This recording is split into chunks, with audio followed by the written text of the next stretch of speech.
Hello, everyone. Today we're going to see and learn about the ears of the elephants. Hoy vamos a ver y estudiar y aprender acerca de las orejas del elefante.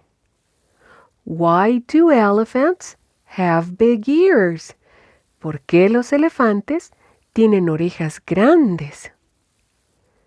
When humans are hot, we sweat. Cuando a nosotros los humanos nos hace calor, sudamos. Elephants, however, cannot sweat like we do. Los elefantes, sin embargo, no pueden sudar como nosotros. So how do they regulate their body temperature? Entonces, ¿cómo regulan su temperatura corporal?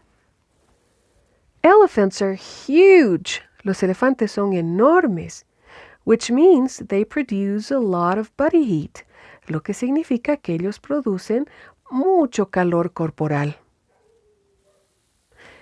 Luckily, elephants come with a built-in solution, big floppy ears. Afortunadamente, los elefantes vienen con una solución, grandes orejas.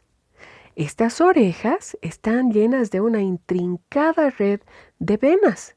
Estas venas llevan sangre y aquí llega toda la sangre de ese cuerpo enorme del elefante para refrescarse. Estas orejas también son utilizadas como abanicos y al abanicar así sus orejas también ayudan a bajar la temperatura de esa sangre que ha llegado a las orejas. An elephant's ears can cool its body up to 5 Celsius degrees. That's 9 Fahrenheit degrees.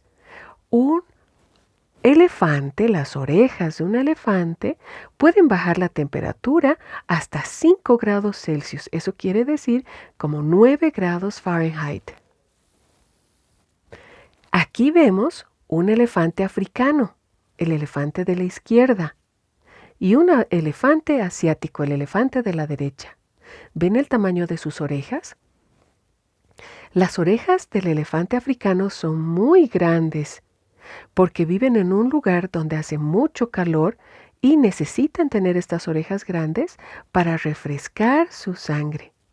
Mientras que el elefante asiático no tiene que estar expuesto a este calor, no vive en mucho calor, entonces sus orejas no son tan grandes.